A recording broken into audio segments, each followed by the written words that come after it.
안녕하세요. 채널 시청자 여러분. 오늘은 여러분의 평범한 일상이 어떻게 한순간에 산산조각 날 수 있는지 보여주는 제 개인적인 경험을 바탕으로 한 충격적인 이야기를 들려드릴까 합니다. 결혼 5년 차 저는 남편 준호 씨와 시어머니를 모시고 살고 있었습니다. 겉으로 보기엔 화목한 시댁이었지만 우리 집에는 외부로 알려지지 않은 차가운 규칙이 있었습니다. 남편 준호 씨가 업무차 지방이나 해외로 출장을 갈 때마다 시어머니는 저를 친정으로 보내셨죠. 내 서방도 없는데 여기 붙어 있어 봤자 뭐 하니? 라는 싸늘한 말씀과 함께요.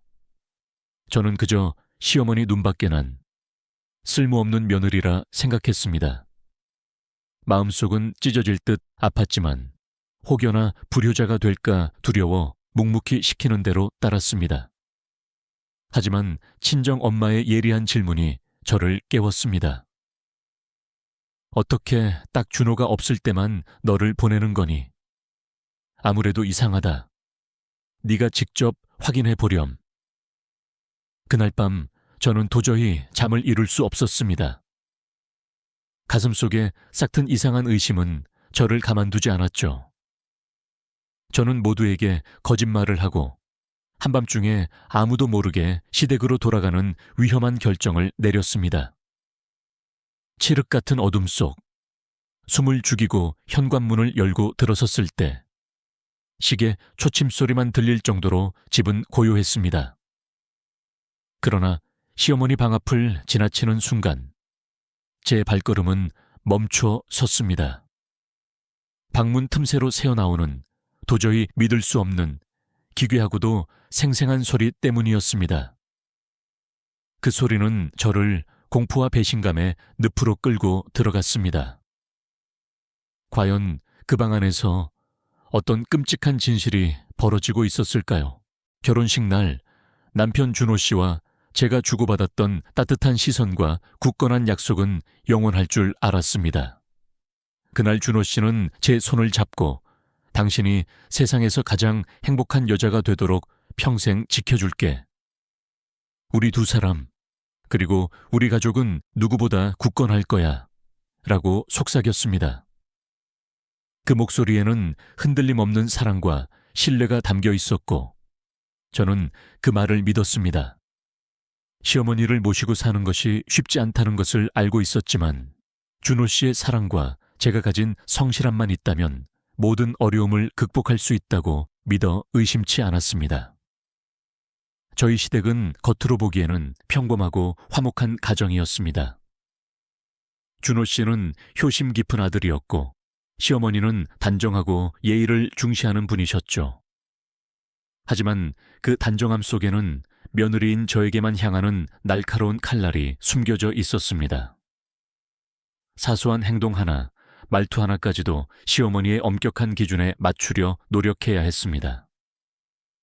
저는 제가 이 가정에 완벽히 녹아들지 못하고 있다는 미묘한 압박감을 늘 느끼면서도 어쩌면 모든 며느리들이 겪는 통과 의례일 것이라 스스로를 위로했습니다. 제 사랑하는 남편이 마음 편히 일할 수 있도록 저는 그저 묵묵히 제자리에서 최선을 다하고 싶었습니다. 하지만 결혼 생활 3년째 접어들면서 저희 집에는 누구도 발설하지 않는 차가운 규칙이 생겨났습니다. 바로 남편 준호 씨가 업무차 지방이나 해외로 출장을 갈 때마다 반복되는 시어머니의 차가운 명령이었습니다. 처음 준호 씨가 며칠간 집을 비우게 되었을 때였습니다. 제가 저녁 식사 준비를 마치고 있을 때 시어머니는 부엌으로 들어서더니 저를 힐끗 보시며 말씀하셨습니다. 지수야, 네 서방도 없는데 여기 붙어 있어 봤자 뭐 하니? 며칠 친정에 가서 쉬다 오려무나. 네가 없어도 이 집은 알아서 잘 돌아간다. 저는 그 말을 듣는 순간 가슴이 덜컥 내려앉는 것 같았습니다. 마치 저의 존재 자체가 이 집의 불필요한 짐이라는 선고처럼 느껴졌죠.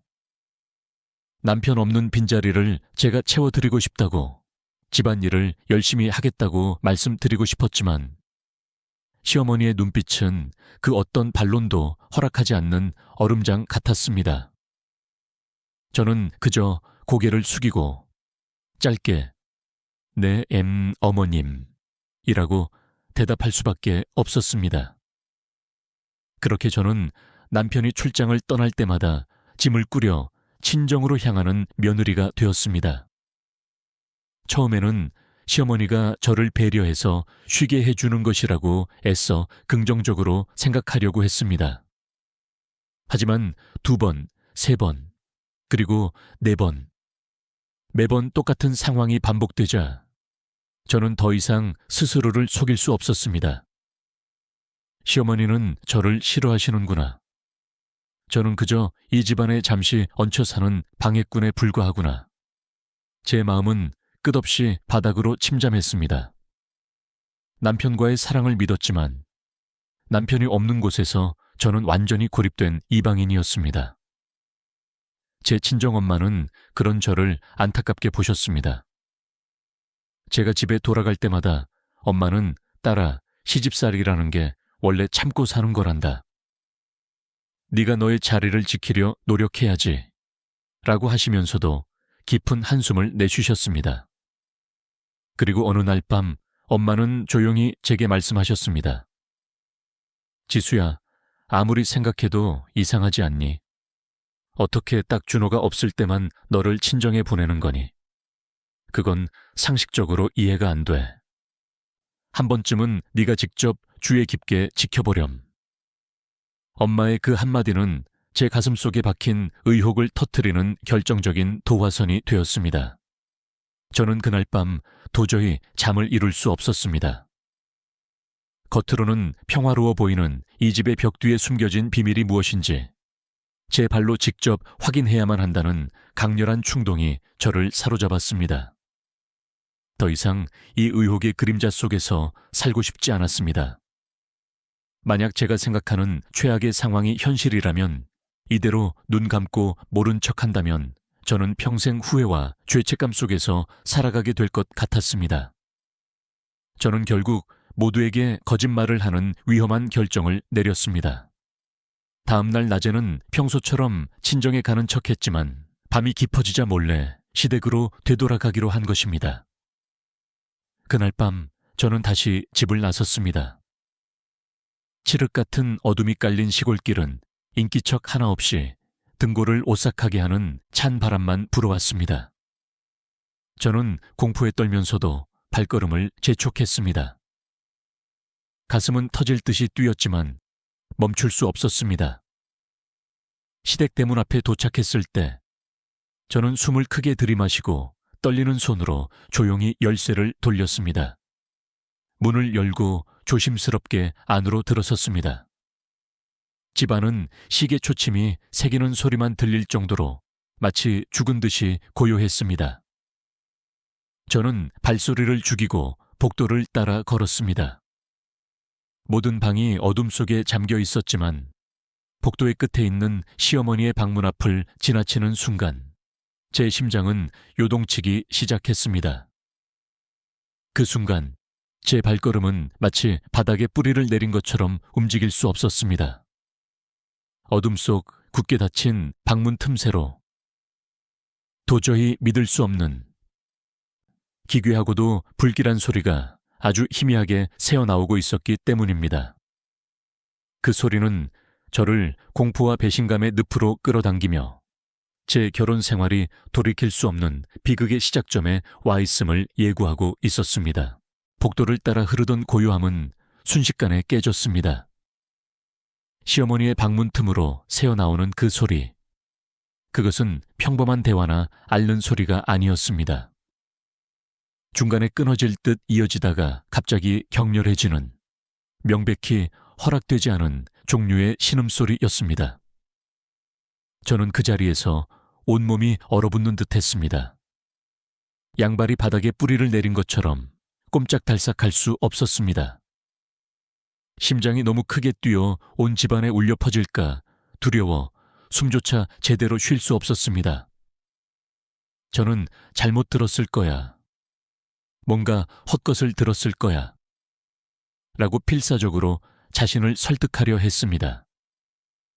공포를 억누르고 숨을 죽인 채 나무 문에 귀를 바짝 갖다 댔습니다. 아닙니다. 그것은 명백히 착각이 아니었습니다. 소리는 두 사람의 것이었습니다. 한 사람의 굵은 남성 목소리와 제가 너무나 익숙하게 듣던 시어머니의 목소리가 섞여 격렬하게 이어지고 있었습니다. 그 순간 등골을 타고 식은땀이 흘러내렸습니다. 심장이 터질 듯 고동쳤고 정신은 혼미해지기 시작했습니다. 공포와 불쾌감, 그리고 믿을 수 없는 배신감이 뒤섞인 감정이 저를 질식시켰습니다. 도대체 저 방 안에는 시어머니와 또 누가 있는 것일까요? 왜 이런 소름 끼치는 소리가 이 집에서 남편 준호 씨가 없는 이 깊은 밤에 들려오는 것일까요? 온몸을 사시나무 떨듯 떨면서도 저는 무거운 발걸음을 옮겨야 했습니다. 당장이라도 도망쳐 친정으로 돌아가고 싶었지만 보이지 않는 힘이 저를 붙잡았습니다. 끝까지 확인해야 한다는 충동이었습니다. 만약 이대로 도망친다면 저는 평생 의혹의 그림자 속에서 살게 될 것 같았습니다. 하지만 제 생각이 사실이라면 이보다 더 끔찍한 일이 세상에 또 있을까요?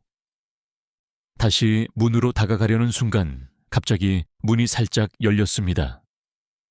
한 남자의 그림자가 밖으로 급히 빠져나오더니 서둘러 문을 닫았습니다. 복도의 희미한 불빛이 그의 얼굴을 비추는 찰나 저는 온몸의 피가 차갑게 식는 것을 느꼈습니다. 너무나도 익숙한 얼굴이었기 때문입니다. 그 얼굴을 인식한 순간 저는 온몸이 와르르 무너지는 듯했고 비명 대신 입을 틀어막았습니다. 그는 돌아가신 아버님의 동생, 즉 제 남편 준호 씨의 작은아버지였습니다. 저는 제 두 눈을 믿을 수 없었습니다. 왜 작은아버님이 한밤중에 시어머니의 방에서 나오는 것일까요? 가족 모두가 모르는 사이에 두 사람이 저 방에 함께 있어야 할 이유가 도대체 무엇일까요? 그 광경은 제 심장을 쇠꼬챙이로 꿰뚫는 듯 했습니다. 숨이 막혀 목이 조여왔고 어떤 소리도 낼 수 없었습니다. 작은아버님은 문을 닫고 혹시라도 누군가에게 들킬까 두려워 사방을 두리번거렸습니다. 저는 황급히 옆 기둥 뒤에 어둠 속으로 몸을 숨겼습니다. 심장이 터져나갈 것 같았지만 다행히 그는 저를 눈치채지 못했습니다. 그는 조용히 현관 쪽으로 걸어 나갔습니다. 그의 모습이 완전히 사라지고 나서야 저는 길고 긴 한숨을 내쉴 수 있었습니다. 다리에 힘이 풀려 주저앉을 뻔했습니다. 머릿속은 온통 의문으로 가득 찼습니다. 이 집에서 무슨 일이 벌어지고 있는 것일까? 작은아버님과 시어머니는 도대체 어떤 관계이기에 그토록 소름 끼치는 소리를 내고 있었던 것일까? 혹시 제가 환상을 본 것은 아닐까요? 하지만 불빛에 선명하게 드러났던 그 얼굴은 틀림없이 작은 아버님이었습니다. 저는 조용히 제 방으로 돌아왔습니다. 이불 속에 웅크렸지만 두 눈은 공포로 인해 동그랗게 떠진 채였습니다. 모든 것이 끔찍한 악몽 같았습니다. 지난 3년간 며느리로 살아오며 시어머니의 냉대와 남편이 출장 갈 때마다 친정으로 쫓겨나는 것에 익숙해져 있었습니다. 하지만 그 이면에 이렇게 끔찍한 진실이 숨겨져 있을 줄은 꿈에도 생각하지 못했습니다. 이 사실이 알려지면 우리 가족이 송두리째 무너질 것이라는 생각에 형언할 수 없는 공포가 밀려왔습니다. 저는 그 밤을 지사으며 이제 이 끔찍한 진실을 어떻게 해야 할지 오직 그 생각만으로 떨고 있었습니다. 다음 날 아침 저는 아무 일도 없었다는 듯 평소처럼 일어나 아침 식사를 준비했습니다. 시어머니는 방에서 나오셨지만 그 모습은 너무나 태연했습니다. 얼굴은 평온했고 눈개는 피곤한 기색이 역력했지만 저는 간밤의 끔찍한 소리를 떠올리며 가슴이 아려왔습니다.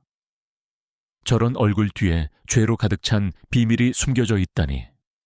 시어머니는 저를 보시더니 어제처럼 차갑게 말씀하셨습니다. 지수야, 너는 친정에 가 있으렴. 네 서방도 없는데 집에만 있으면 지루하지 않겠니? 설거지는 내가 할 테니 어서 가보거라. 저는 입술을 꽉 깨물고 치솟아 오르는 감정을 억눌렀습니다. 간밤에 일을 몰랐다면 평소처럼 조용히 짐을 싸서 나갔을 것입니다. 하지만 이제는 그럴 수 없었습니다. 저는 남아서 시어머니와 작은아버지의 진실을 제 두 눈으로 똑똑히 확인하고 싶었습니다. 저는 고개를 숙이고 조심스럽게 말했습니다. 어머님, 오늘은 오후부터 친정에 가려고 합니다. 오전에 해야 할 일이 조금 남아있어서요. 괜찮을까요? 시어머니는 저를 빤히 쳐다보셨습니다. 그 눈에는 잠시 의심의 빛이 스쳤지만 이내 무관심하게 고개를 끄덕이셨습니다. 그래, 내 마음대로 하거라. 그날 하루 저는 평정심을 유지하려고 애쓰며 평소처럼 일하는 척했지만 마음속은 불안으로 가득했습니다. 시어머니의 일거수일투족에 신경을 곤두세웠습니다. 시어머니는 때때로 밖으로 나가 뒷마당에서 통화를 하시거나 조용히 별채 쪽으로 가시기도 했습니다. 저는 작은아버님이 거기에 계시다는 것을 알았지만 모르는 척했습니다. 저녁이 되어 저는 친정엄마에게 전화를 걸어 오늘은 갈 수 없다고 말씀드렸습니다. 엄마는 놀라서 이유를 물으셨지만 저는 바쁜 일이 있다고 둘러댔습니다. 엄마는 걱정하시면서도 제 사정을 이해해 주셨고 몸조심하고 무슨 일이 생기면 반드시 말하라고 당부하셨습니다. 엄마의 목소리를 들으니 눈시울이 뜨거워져 눈물이 쏟아질 것 같았지만 저는 이를 악물고 참았습니다. 확실한 증거도 없이 저의 추측만으로 모든 것을 망칠 수는 없었기 때문입니다. 그날 밤 저는 다시 일찍 자는 척했습니다. 하지만 시계가 12시를 가리키자 저는 조용히 침대에서 빠져나왔습니다. 이대로 침묵하고 있다가는 평생 이 집에서 고개 숙이고 살아가야 할 것 같았습니다. 무엇보다 이 끔찍한 진실을 남편 준호 씨에게 알려야 한다는 강한 의무감이 저를 이끌었습니다. 하지만 준호 씨가 저를 믿어줄까요? 어머니를 깊이 존경하고 작은아버지를 따르던 남편이 저의 증언만 듣고 이 엄청난 사실을 받아들일 수 있을까요? 저는 이성을 붙잡았습니다. 안 됩니다. 말만으로는 안 됩니다. 그들이 부인할 수 없는 물리적인 증거가 필요했습니다. 저는 조용히 방을 나와 밖으로 향했습니다. 주변에 조용하고 눈에 띄지 않는 오래된 휴대폰이나 녹음 장치를 구할 수 있는 곳을 찾아야 했습니다. 다음 날 저는 장을 보러 간다는 핑계로 조용한 카페를 찾아 잠시 앉아 깊은 생각에 잠겼습니다. 결국 저는 읍내의 중고가게에서 녹음 기능이 있는 구형 휴대폰을 하나 구입했습니다. 위험한 일이라는 것을 알았지만 다른 선택지는 없었습니다. 증거가 없다면 저의 모든 말은 의미가 없어지니까요. 그날 밤 저는 다시 은밀하게 행동했습니다. 잠든 시어머니의 방문이 닫혀 있는 것을 확인한 후 조심스럽게 휴대폰을 시어머니의 방에서 새어나오는 소리를 녹음할 수 있는 구석, 눈에 띄지 않는 곳에 숨겼습니다. 휴대폰이 숨겨진 그 순간 저는 제 인생의 운명을 이 작은 기기에 맡긴 듯한 기분이 들었습니다. 저는 방으로 돌아와 누웠습니다. 심장은 격렬하게 고동쳤고 초조함 속에서 기다렸습니다. 집안은 고요했고 밖에서 들려오는 풀벌레 소리만이 요란했습니다. 그리고 이윽고 익숙했던 그 소리들이 다시 들려오기 시작했습니다. 조심스러운 발소리, 그리고 신음소리. 모든 것이 이전 밤의 악몽 같은 시나리오를 따르고 있었습니다. 저는 누운 채 식은땀을 줄줄 흘렸고 베개는 눈물로 젖었습니다. 어둠 속에서 저는 주먹을 꽉 쥐었습니다. 어떤 대가를 치르더라도 이 일을 100일에 드러내고 말리라. 오랫동안 기다렸습니다. 달기 울 무렵 제가 깜빡 잠이 들었을 때 시어머니 방문이 닫히는 소리에 저는 번쩍 눈을 떴습니다. 심장이 옥죄어 왔습니다. 곧이어 남자의 발소리가 멀어져 갔습니다. 작은 아버님이라는 것을 짐작하는 것은 어렵지 않았습니다. 저는 손톱이 살을 파고들도록 주먹을 꽉 쥐고 입술을 깨물어 피가 배어 나올 정도였습니다. 다음 날 아침 저는 평소보다 일찍 일어났습니다. 시어머니의 눈을 피해 휴대폰을 회수하기 위해서였습니다. 휴대폰을 손에 쥐었을 때 마치 제 인생의 운명을 쥐고 있는 것처럼 심장이 떨렸습니다. 저는 조심스럽게 녹음 파일을 재생해 보았습니다. 간밤의 소리가 하나도 빠짐없이 선명하게 들려왔습니다. 신음소리와 속삭임 하나하나가 등골을 오싹하게 했습니다. 당장이라도 삭제해버리고 싶은 충동과 동시에 반드시 증거로 남겨야 한다는 생각이 교차했습니다. 결국 이성이 이겼고 저는 휴대폰을 제 책상, 서랍 깊숙한 곳에 숨기고 제 개인 열쇠로 잠갔습니다. 이제 저는 그들이 부인할 수 없는 무기를 손에 쥐게 된 것입니다. 하지만 이 무기는 저를 구원할 동시에 잠 못 이루는 밤을 선사할 족쇄이기도 했습니다. 저는 더 많은 증거를 모으기로 결심했습니다. 진실이 밝혀졌을 때 누구도 부정할 수 없도록 증거를 확보한 며칠 동안 저는 긴장과 고통 속에서 하루하루를 보냈습니다. 낮에는 평소와 다름없는 며느리인 척 연기했지만 실제로는 시어머니의 모든 행동을 감시하고 있었습니다.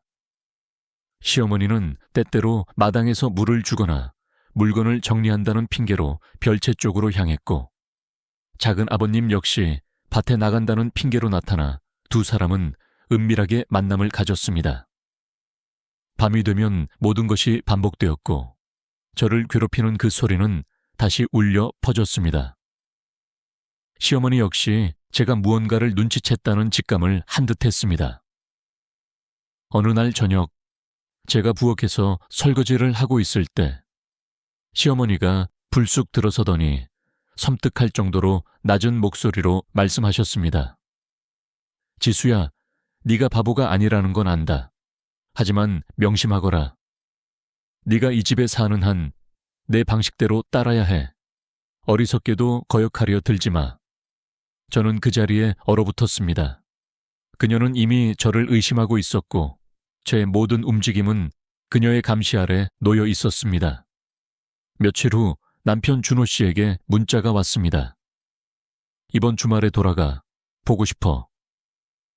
저는 그 글자를 보고 눈물을 펑펑 쏟았습니다. 이제 이 모든 것을 끝낼 때가 온 것입니다. 하지만 그날 저녁, 저는 충격적인 사실을 발견했습니다. 녹음에 사용했던 낡은 휴대폰이 사라진 것입니다. 아무리 서랍 속을 뒤져도 찾을 수 없었습니다. 식은땀이 흘렀고 온몸의 힘이 빠져나갔습니다. 누가 가져간 걸까요? 시어머니가 찾으신 걸까요? 만약 그렇다면 저는 이제 도마 위의 생선이나 다름없었습니다. 증거는 사라졌고 저는 맨몸으로 폭풍우를 맞서야 할 처지가 된 것입니다. 다음 날 준호 씨가 돌아왔습니다. 키가 크고 야윈 모습, 긴 출장으로 얼굴은 조금 그을려 있었습니다. 저를 보자마자 환하게 웃으며 달려와 저를 껴안았습니다. 지수야, 다녀왔어. 보고 싶어 죽는 줄 알았어. 저는 목이 메었고 눈시울이 뜨거워졌습니다. 지금이라도 모든 것을 잊고 이 품에 안겨 울고 싶었지만 그럴 수 없었습니다. 그가 모르는 잔혹한 진실이 우리 가족을 갉아먹고 있었기 때문입니다. 시어머니는 평소와 달리 밝게 웃으며 준호 씨를 맞이했습니다. 준호야, 어서 와라. 먼 길 오느라 피곤했지? 내 엄마가 밥이랑 국이랑 다 준비해 놨단다. 시어머니의 목소리는 너무나 상냥하고 애정이 넘쳐서 사정을 모르는 사람이 보면 모범적인 시어머니로 보일 정도였습니다. 저녁 식사 후 마침내 준호 씨와 단둘이 방에 있을 때가 왔습니다. 준호 씨는 저를 보며 눈빛에 약간의 의구심이 섞인 채 물었습니다. 요즘 어땠어? 엄마가 당신이 너무 우울해하고 슬퍼한다고 걱정하던데. 시어머니가 이미 준호 씨의 머릿속에 의심의 씨앗을 심어 놓은 것입니다. 저는 입술을 깨물고 조용히 말했습니다. 준호 씨, 나 할 말이 있어. 더 이상 감추고 있을 수가 없어. 준호 씨는 눈썹을 찌푸리며 물었습니다. 무슨 얘기야? 그렇게 심각한 거야? 저는 떨리는 두 손을 꽉 잡았습니다. 온몸이 차가워졌지만 더 이상 망설일 수 없는 순간이라는 것을 알았습니다. 저는 깊게 숨을 쉬고 제가 목격한 모든 것을 이야기하기 시작했습니다. 처음 신음소리를 들은 밤부터 시어머니 방에서 나오는 작은 아버님을 직접 보았다는 사실까지. 저는 천천히 한마디 한마디가 제 심장을 찢는 칼날처럼 이야기했습니다. 준호 씨는 눈을 크게 뜨고 조용히 앉아 있었습니다. 그의 얼굴은 놀람에서 경악으로, 그리고 분노로 변해갔습니다. 하지만 제가 가장 두려워했던 순간이 왔습니다. 그는 갑자기 벌떡 일어서더니 소리쳤습니다. 지수야, 지금 무슨 말을 하는지 알고나 하는 거야. 당신 지금 우리 어머니랑 작은아버지에 대해서 천지가 뒤집힐 거짓말을 하고 있는 거야. 저는 그 자리에서 얼어붙었고 눈물이 봇물 터지듯 쏟아졌습니다. 아니야, 거짓말 아니야. 나 증거도 있었어. 하지만 저는 말을 이을 수 없었습니다. 휴대폰이 사라졌기 때문입니다. 제가 애써 지켜왔던 모든 것이 사라진 것입니다. 준호 씨는 눈썹을 찌푸리며 의심 가득한 목소리로 말했습니다. 증거가 있어? 아니면 그냥 당신의 상상이야? 저는 울부짖으며 준호 씨의 손을 잡았습니다. 하늘의 맹세해. 내가 말한 건 모두 사실이야. 이 귀로 듣고 이 눈으로 봤어.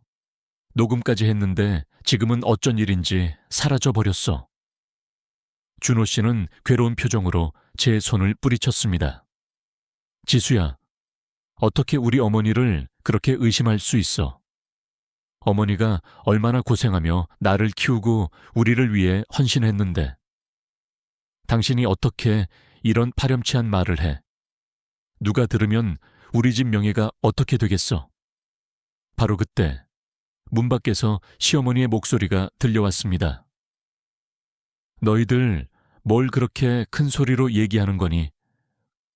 시어머니가 들어오셨습니다. 그 눈빛에는 불안감이 스쳤지만 이내 평온한 표정으로 바뀌더니 미소를 지으셨습니다. 준호야, 저 애 말은 듣지 마렴. 혼자 집에 있어서 심심하니까 엉뚱한 생각을 한 것이겠지. 저는 그 자리에서 얼어붙었습니다. 시어머니는 너무나 완벽하게 연기를 해냈고 그녀의 말 한마디 한마디는 제 심장을 찌르는 창과 같았습니다. 저는 소리치고 싶었습니다. 증거를 꺼내 보여주고 싶었습니다. 하지만 증거는 어디에도 없었습니다. 제게 남은 것은 끔찍한 기억과 잠 못 이루는 밤뿐이었습니다. 저는 울음을 터뜨리며 주저앉았습니다. 시어머니, 어떻게 그러실 수 있어요? 제가 무슨 죄를 지었다고 이렇게까지 저를 상처 입히세요? 준호 씨는 저를 외면하며 단호하게 말했습니다. 지수야, 그만해. 어머니께 무례한 말하지 마. 저는 눈물에 젖은 눈으로 남편을 올려다보았습니다. 준호 씨, 정말 나를 못 믿는 거야. 내가 거짓말을 했다면 하늘의 벌을 받을 거야.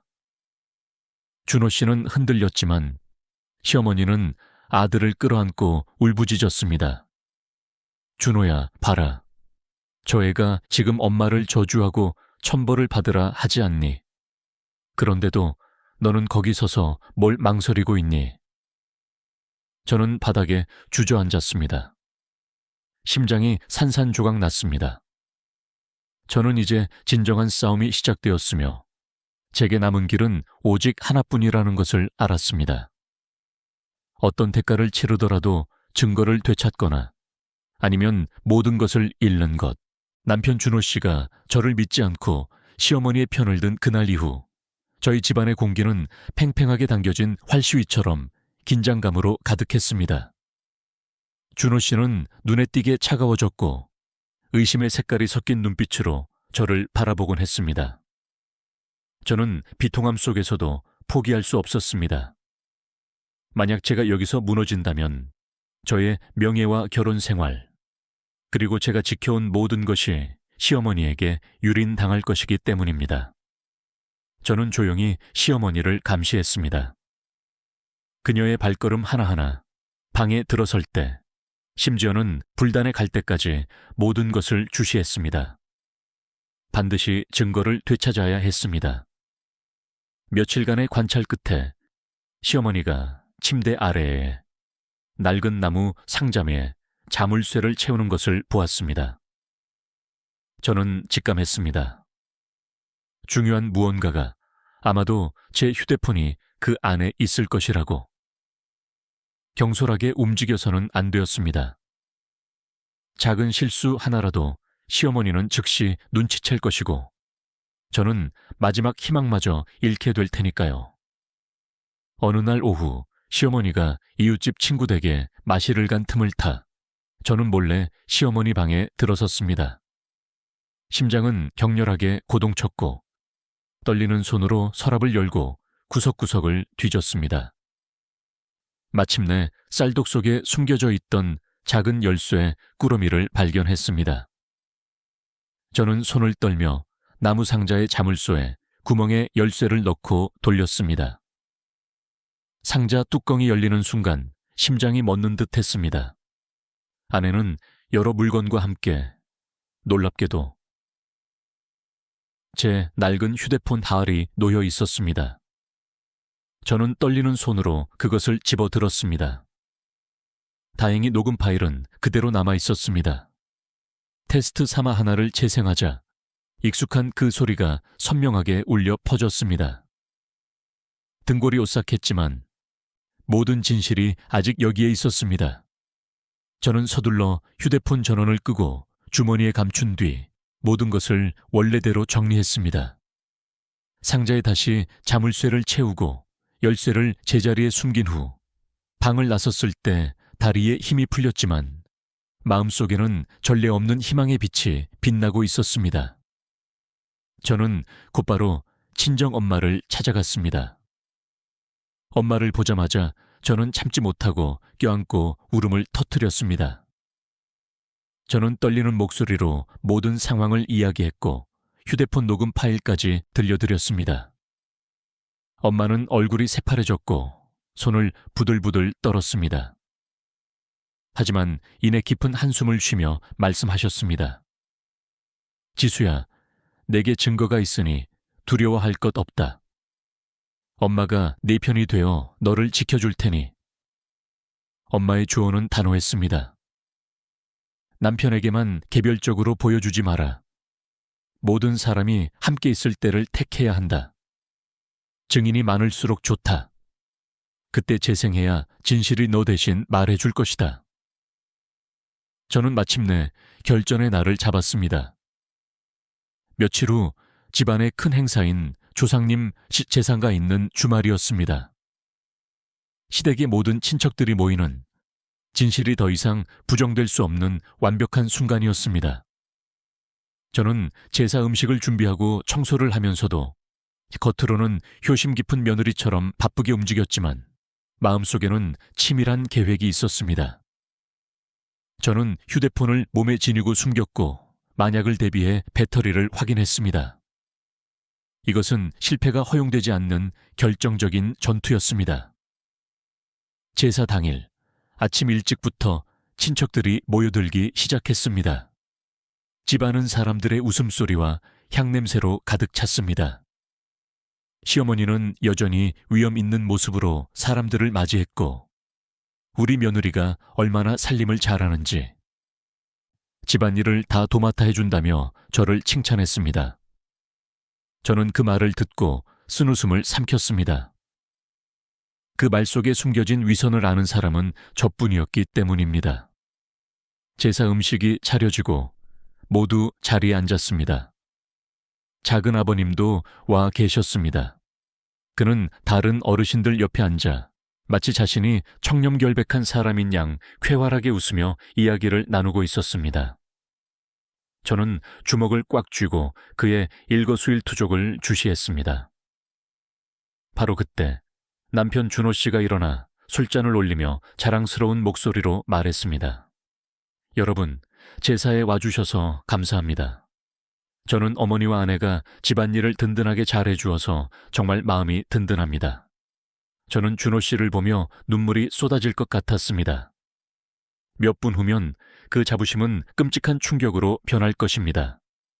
제 친정엄마도 구석에 조용히 앉아 계셨습니다. 엄마는 저와 눈이 마주치자 힘을 실어주는 듯 조용히 고개를 끄덕이셨습니다. 저는 깊은 숨을 쉬고 자리에서 일어섰습니다. 목소리는 떨렸지만 단호했습니다. 여러분, 제가 드릴 말씀이 있습니다. 이것은 우리 가족의 명예와 관련된 일입니다. 집안은 죽은 듯이 고요해졌고 모든 시선이 저에게 집중되었습니다. 시어머니는 안색이 변하며 급히 억지 미소를 지었습니다. 지수야, 무슨 소리니? 오늘은 제삿날이다. 쓸데없는 소리는 그만하거라. 저는 시어머니를 똑바로 바라보며 주머니에서 휴대폰을 꺼냈습니다.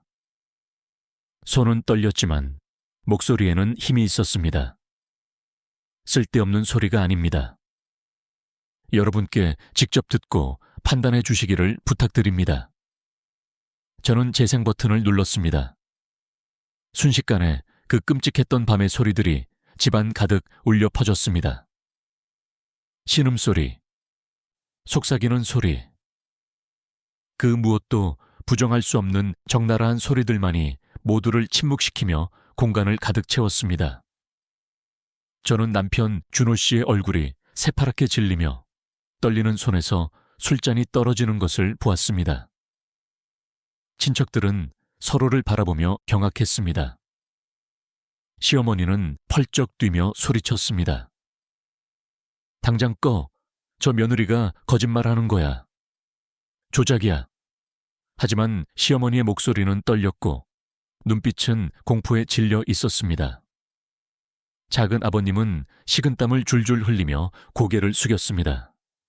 마침내 진실이 저 대신 소리를 내기 시작한 것입니다. 일가 친척 앞에서 진실이 터져 나온 후 집안에는 기묘한 침묵이 감돌았습니다. 시어머니는 더 이상 소리를 지르거나 덫을 놓지 않았지만 사과를 하는 대신 방에 틀어박혀 지냈습니다. 저를 볼 때마다 숨기지 못하는 적대감이 그녀의 눈에 가득했습니다. 준호 씨는 그날 이후 완전히 무너져 내렸습니다.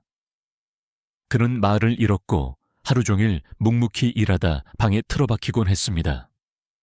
저는 그가 어머니를 생각하며 고통스러워한다는 것을 알았기에 안타까울 뿐 아무것도 해줄 수 없었습니다.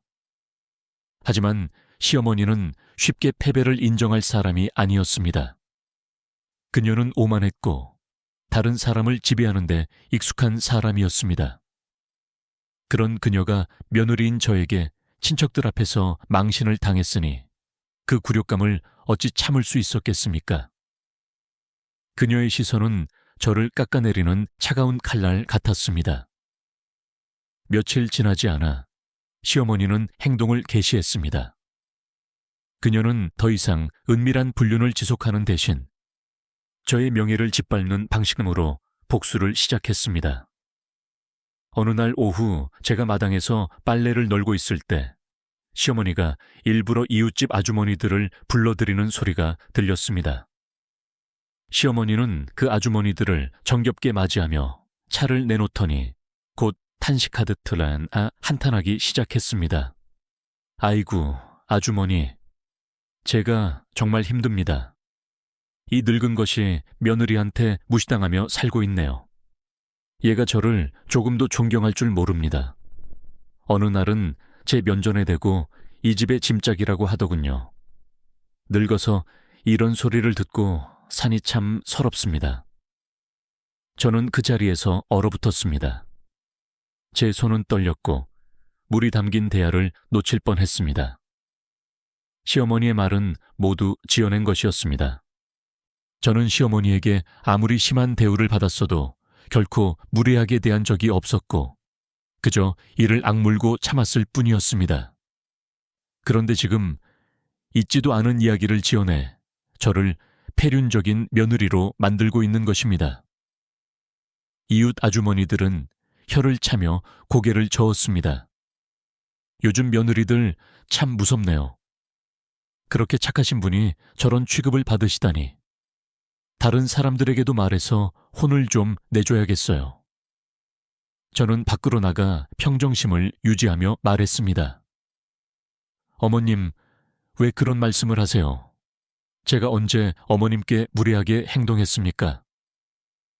시어머니는 즉시 소리를 질렀고 눈에는 눈물을 글썽겼습니다. 거봐요. 또 이렇게 말대꾸하잖니. 이 늙은이는 편히 쉴 수도 없구나. 제가 반박할수록 이웃들은 시어머니의 말을 더 믿을 것이 분명했습니다. 저는 억울함을 삼키며 등을 돌렸습니다. 저는 이것이 시작에 불과하다는 것을 알았습니다. 시어머니는 저의 명예를 실추시키고 저를 불효자 며느리로 만들어 집에서 쫓아내려 하는 것입니다. 우려했던 대로 소문은 순식간에 마을에 퍼져나갔습니다. 시장에 갈 때마다 등 뒤에서 수군거리는 소리가 들렸고 사람들은 저를 쳐다보는 시선에 의심과 비난이 섞여 있었습니다. 준호 씨 역시 처음에는 믿지 않았지만 이웃들의 수군거림을 보며 흔들리기 시작했습니다. 어느 날 그는 저에게 조심스럽게 물었습니다. 지수야, 정말 어머니께 무례하게 군 적은 없는 거지? 저는 눈물을 흘리며 맹세했습니다. 준호 씨, 하늘에 맹세코 한 번도 그런 적 없어. 나 당신 성격 알잖아. 그냥 고개 숙이고 참기만 했을 뿐이야. 준호 씨는 저를 안아주었지만 그 말은 저에게 더 큰 고통이었습니다. 제가 얼마나 더 참아야 하는 걸까요? 하지만 시어머니의 행각은 여기서 멈추지 않았습니다.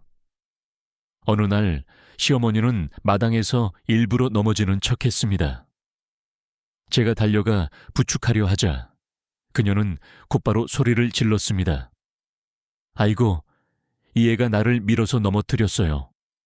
여러분, 이 애가 나를 죽이려 해요. 시어머니의 비명은 온 동네에 울려 퍼졌고 이웃들이 달려왔습니다. 제가 시어머니를 부축하는 모습을 보고도 그들은 반신반의했습니다. 저는 깊은 수렁에 빠진 듯 했습니다. 저의 결백을 증명할 방법이 없었습니다. 이후 시어머니는 일부러 집안의 물건을 부수고 저에게 뒤집어 씌우기까지 했습니다. 낡은 화병이 깨지자 곧바로 준호 씨에게 지수가 던진 거야. 전부 부셔버릴 작정인가 봐. 라고 말했습니다. 저는 들어와 바닥의 파편을 보고 온몸이 떨렸습니다. 더 이상 어떻게 변명해야 할지 알 수 없었습니다. 저는 결코 무너지지 않기로 다짐했습니다. 강해져야 해. 정직한 사람은 하늘이 돌봐주실 거야. 저는 조용히 관찰했고 상황을 역전시킬 방법을 찾기 시작했습니다. 이전의 녹음처럼 진실만이 저의 결백을 증명해 줄 수 있었습니다.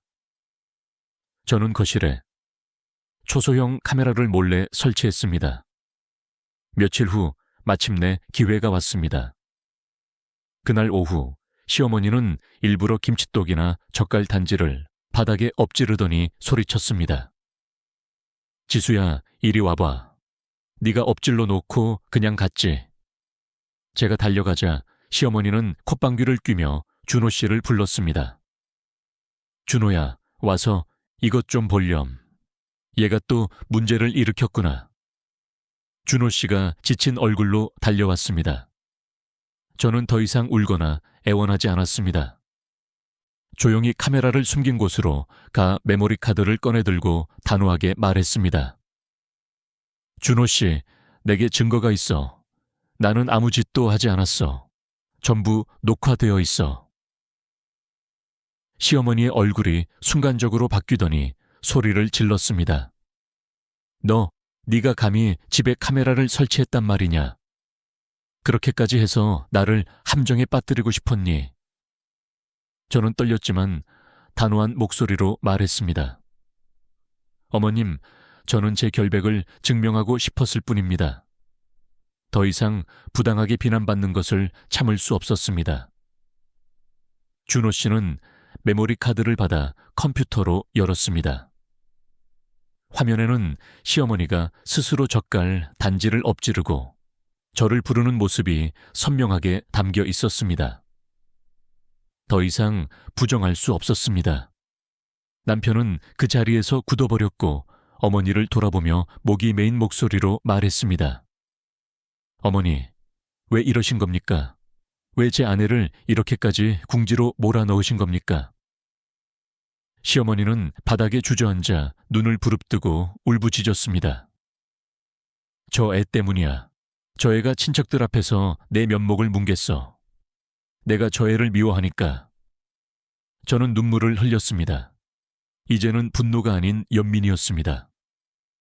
자신과 남편, 그리고 눈앞의 며느리를 함정에 빠뜨리는 음모까지 꾸민 저 여인이 불쌍했습니다. 준호 씨는 얼굴을 묶고 울었습니다. 이번에는 그가 더 이상 망설이지 않으리라는 것을 알았습니다. 그는 직접 보았고 마음으로 이해한 것입니다. 폭풍우는 아직 끝나지 않았지만 진실은 마침내 빛을 보기 시작했습니다. 남편 준호 씨가 녹화 영상을 확인한 그날 이후 집 안에는 기묘한 침묵이 감돌았습니다. 시어머니는 더 이상 약자인 척 연기하거나 덫을 놓지 않았지만 자신의 잘못을 인정하지도 않았습니다. 그녀는 방에 틀어박혀 거의 나오지 않았고 저를 볼 때마다 숨길 수 없는 증오가 그 눈에 서려 있었습니다. 저는 분노보다는 마음이 무거웠습니다. 시어머니를 궁지로 몰아넣고 싶지 않았지만 진실은 때로 너무 잔혹해서 아무리 숨기려 해도 피할 수 없는 것이었습니다. 준호 씨는 그날 이후 완전히 넋이 나간 상태였습니다. 낮에는 일을 하고 밤에는 말없이 혼자 깊은 생각에 잠겨 있었습니다. 어느 날 밤 준호 씨가 마루에서 조용히 담배를 피우고 있는 것을 보았습니다. 그 슬픔에 잠긴 눈빛에 가슴이 저며 왔습니다. 저는 다가가 조용히 그의 곁에 앉아 어깨에 손을 올렸습니다. 남편은 제 손을 잡더니 메마른 목소리로 말했습니다. 지수야, 미안해. 오랫동안 당신 혼자 견디게 했어. 내가 당신을 의심했어. 이런 증거가 없었다면 난 아마 당신을 더 고통스럽게 했을지도 몰라. 저는 목이 메어 눈물을 흘렸습니다. 준호 씨, 원망하지 않아. 그저 당신을 잃을까 두려웠을 뿐이야. 우리 부부가 서로 믿고 함께 손잡고 나아갈 수 있기를 바랐을 뿐이야. 남편은 저를 힘껏 끌어안았습니다. 마치 남은 온기 전부를 저의 차가웠던 심장에 쏟아붓는 것처럼 말입니다. 그 순간 저는 부부의 신뢰야말로 제 인생의 진정한 버팀목이라는 것을 깨달았습니다. 하지만 저는 폭풍이 아직 완전히 지나가지 않았음을 알았습니다. 시어머니는 쉽게 굴복할 사람이 아니었기에 저는 그저 그녀의 증오를 감내해야 했습니다. 그런데 그때 예기치 못한 일이 벌어졌습니다. 제가 아침 식사를 준비하고 있을 때 시어머니 방에서 큰 물건이 넘어지는 소리가 났습니다. 달려가 보니 시어머니가 바닥에 쓰러져 있었고 얼굴은 새파랗게 질려 있었습니다. 저는 놀라서 급히 준호 씨를 부르고 시어머니를 병원으로 옮겼습니다. 의사는 고혈압이라고 했고 다행히 심각한 후유증은 남지 않았습니다. 그날 이후 시어머니는 눈에 띄게 쇠약해졌습니다. 병상에 누워 계신 흐트러진 흰 머리와 지친 눈빛을 보니 가슴이 아팠습니다. 그녀는 제게 많은 고통을 주었지만 결국은 제 남편의 어머니이자 너무나 큰 잘못을 저지른 한 여인이었습니다. 저는 연민을 느꼈습니다. 저는 죽을 끓여 한 숟가락씩 떠먹여 드리고 이마에 땀을 닦아 드렸습니다. 시어머니는 저를 보며 충혈된 눈으로 조용히 물으셨습니다. 왜 아직도 이런 일을 하는 거니? 내가 밉지 않니? 저는 조용히 미소 지었습니다. 미웠습니다. 하지만 미워해서 얻을 수 있는 것이 무엇일까요? 어머님은 지금도 제 시어머님이십니다.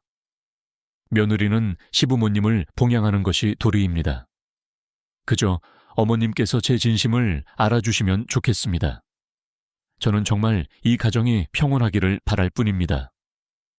시어머니는 오랫동안 침묵하셨지만 저는 그 지친 얼굴 위로 눈물이 흐르는 것을 보았습니다. 제 관용의 마음이 그녀의 마음을 조금씩 녹이고 있었던 것입니다. 시어머니는 크게 달라졌습니다. 말수가 줄었고 더 이상 저에게 꼬투리를 잡거나 잔소리를 하지 않았습니다. 어느 날은 돌아가신 아버님의 위파에 앞에 앉아 조용히 탄식하셨습니다. 여보, 내가 정말 잘못했어. 좀 더 일찍 그만두었어야 했는데. 저는 그 말을 듣고 마음이 풀어지는 것을 느꼈습니다. 시어머니도 마음 깊은 곳에서는 용서받고 싶어 한다는 것을 믿게 되었습니다. 얼마 후 집에 세 사람만 있을 때 시어머니가 우리 부부를 불렀습니다. 목소리가 떨리고 있었습니다. 준호야, 지수야, 내가 미안하다. 내가 너희 둘을 정말 괴롭혔구나. 내 잘못을 모두 지울 수는 없겠지만 다시 시작할 기회를 주면 좋겠다. 준호 씨와 저는 서로를 바라보며 눈물을 흘렸습니다. 남편은 어머니를 끌어안고 울었습니다. 어머니, 저희는 어머니의 진심만 있으면 됩니다.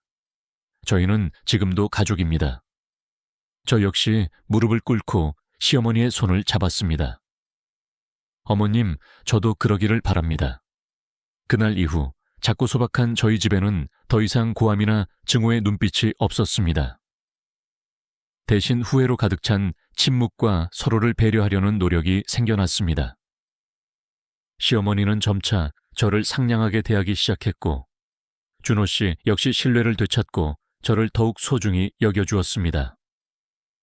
그리고 저는 수많은 풍파를 겪은 후 원망을 버리고 마음의 평온을 얻는 법규를 배웠습니다. 이 가르침이야말로 제가 이 고통스러운 여정을 통해 얻은 가장 값진 선물이었습니다. 안녕하세요, 채널 시청자 여러분. 길고도 험난했던 지수 씨의 이야기는 이제 잔잔한 마무리 단계에 접어들었습니다. 폭풍우가 지나간 뒤 마침내 저희 가족은 평온을 되찾았습니다. 남편 준호 씨가 어머니를 챙기는 모습이나 시어머니가 저에게 어서 쉬거라 라고 미소 지어주실 때면 저는 비로소 우리 가족이 진정한 평화를 되찾았음을 느낍니다. 하지만 이 이야기는 단순한 해피엔딩을 넘어 우리 삶에 깊은 교훈을 남겨줍니다. 저희 이야기는 고통스러운 교훈을 안고 끝이 납니다. 가정에서 진실은 때로 고통스럽지만 오직 진실만이 사람을 어둠 속에서 해방시킬 수 있다는 것입니다. 며느리의 효심과 인내가 죄를 은폐하는 데 사용된다면 그것은 더 이상 효도가 아니라 죄악을 방조하는 행위입니다. 하지만 진실이 밝혀진 후에는 모두가 잘못을 바로잡을 수 있도록 관용과 인간적인 마무리가 필요합니다. 첫 번째 교훈, 침묵의 잔혹함과 진실의 무게. 지수 씨는 지난 3년간 시어머니의 냉대 속에서 인내만이 유일한 해결책이라고 생각했습니다. 그러나 인내가 한계를 넘어서면 그것은 맹목적인 복종이 됩니다. 우리가 무엇이 효도이고 무엇이 나약함인지 명확히 구별해야 합니다. 효도는 시부모님을 사랑하고 봉양하는 것이지만 잘못 앞에서 침묵하거나 억압받는 것을 의미하지 않습니다. 궁지에 몰렸을 때 여성은 자신의 존엄성을 지켜야 합니다. 그것이 행복하게 살기 위한 근간이기 때문입니다. 지수 씨가 만약 시어머니의 불륜을 목격한 순간에도 계속 침묵했다면 그녀는 평생 의혹과 수치심 속에서 살았을 것입니다. 그녀가 그 끔찍한 소리를 녹음하고 카메라를 설치하며 결백을 입증하려 했던 모든 행동은 사랑하는 남편과의 가정을 깨뜨리기 위함이 아니라 거짓 위에 세워진 집을 무너뜨리고 진실 위에 다시 짓기 위한 용기 있는 행동이었습니다. 여러분, 진실이 아무리 고통스러워도 반드시 이야기되어야 합니다. 진실과 맞설 용기가 있을 때 비로소 인간은 어둠에서 벗어나 자신을 위한 정의와 가정을 위한 평온을 찾을 수 있습니다. 두 번째 교훈. 효쇼의 진정한 의미와 경계. 이 이야기의 핵심에는 효라는 한국 사회의 뿌리 깊은 가치가 자리 잡고 있습니다. 남편 준호 씨는 어머니의 말씀에 대한 믿음과 어머니가 겪을 고통에 대한 두려움 때문에 아내의 진실된 외침을 의심했습니다. 이것은 한국의 많은 가정이 겪는 갈등입니다. 자식은 부모가 가르쳐온 가족의 스크립트에 갇혀 배우자와의 새로운 가정을 방어해야 할 순간에도 부모의 편을 들기 쉽습니다. 창작자로서 저는 이 시점에서 부모님 세대와 젊은 세대 모두에게 간곡히 호소하고 싶습니다. 부모님들은 자식이 배우자와의 관계를 최우선으로 하여 건강한 독립을 이룰 수 있도록 지지해야 합니다. 그리고 자식들은 효도를 이유로 자신의 결혼 생활이나 존엄성을 희생해서는 안 됩니다.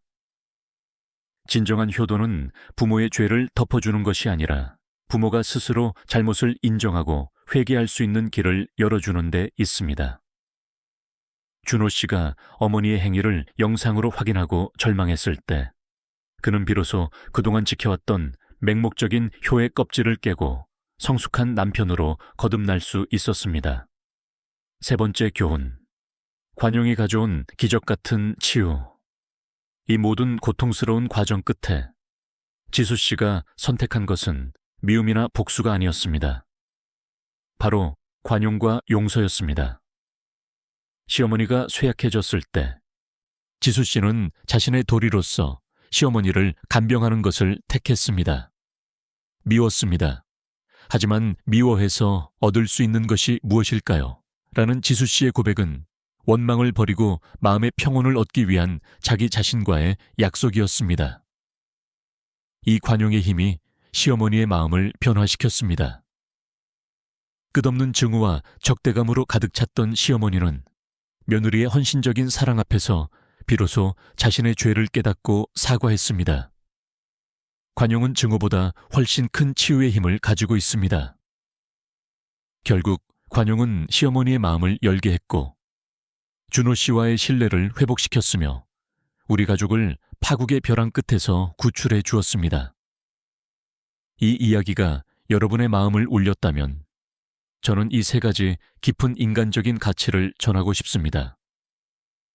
결혼과 가정생활에서 가장 중요한 두 가지 요소는 바로 진실과 신뢰입니다. 억압받을 때는 용감하게 자신을 지켜내십시오. 하지만 상대방이 진심으로 뉘우쳤을 때는 용서하는 마음을 여는 것도 잊지 마십시오. 그래야만 비로소 인생은 평온과 행복을 찾을 수 있습니다. 오늘 저희 이야기에 공감해 주신 모든 분들께 감사드립니다. 구독과 좋아요, 그리고 공유는 더 많은 의미 있는 이야기를 확산시키는 큰 힘이 됩니다. 지금 바로 채널을 구독하시고 모든 가정이 신뢰와 평온을 되찾는 여정에 함께해 주십시오. 감사합니다.